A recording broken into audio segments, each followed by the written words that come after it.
Привет, друзья!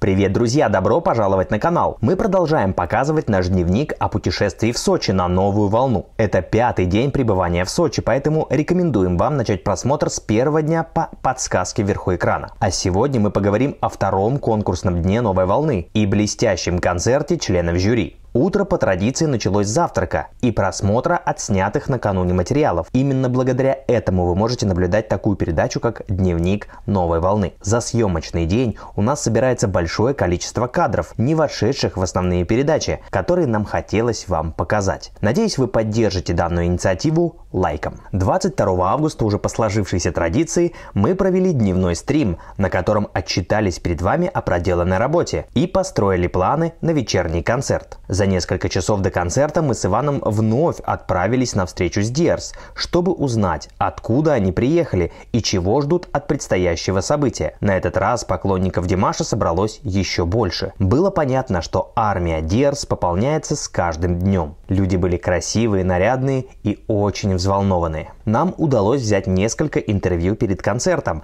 которые вы можете посмотреть вот по этой подсказке вверху экрана. Прилетели специально на встречу с Димашем. Далее Ваня отправился в гостиничный номер, чтобы запустить прямой эфир, а я направился внутрь, чтобы найти себе место на концерте. Как всегда, люди не торопились занимать свои места, так как на территории новой волны было очень красиво и всем хотелось фотографироваться. Перед началом концерта я решил прогуляться по зрительному залу, чтобы оценить поддержку Димаша на концерте. Ну что, друзья, вот мы и на новой волне.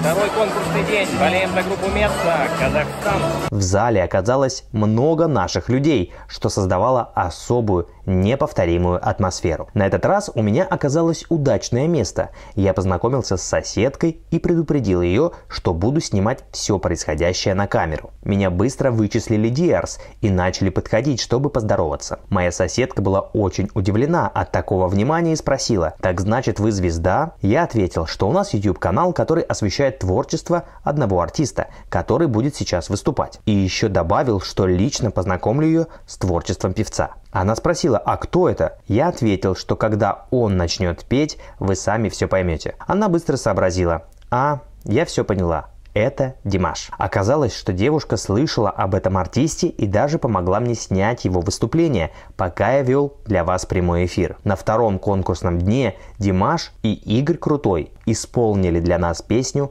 «Я скучаю по тебе». Могу смело сказать, что выступление всех членов жюри было ярким и эффектным. Как оказалось, они не зря заняли свое почетное место в креслах жюри. По сложившейся традиции, выступление Димаша Кудайбергена и Игоря Яковлевича Крутого оказалось одним из самых ярких. Зрители знали песню наизусть и подпевали любимому артисту на всех куплетах. По версии MTV Music Awards Димаш Кудайберген.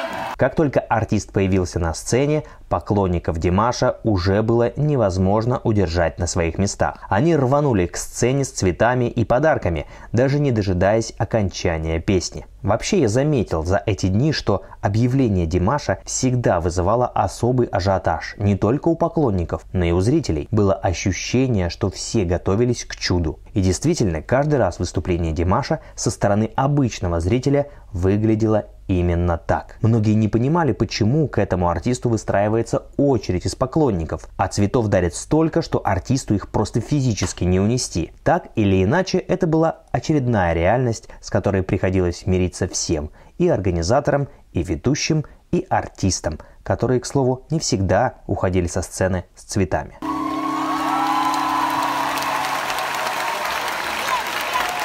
Игорь Крутой и Димаш Кудайберген. Ваши аплодисменты. Ты смотри, Миша, что происходит. Вот это да! Вот это да! Нескончаемым потоком. Какая красота! Вот она, народная любовь. После выступления членов жюри начался второй конкурсный день фестиваля молодых исполнителей. В этот день звучали популярные песни стран-участниц. Группа Метса из Казахстана, на мой взгляд, выбрала прекрасную песню Батырхана Шукенова, которая никого в зале не смогла оставить равнодушным.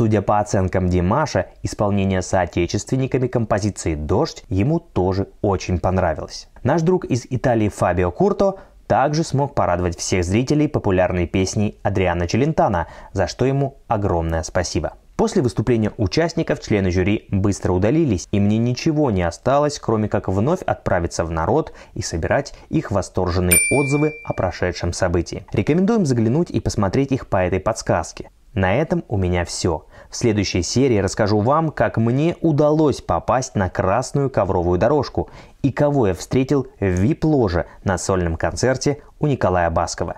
До встречи!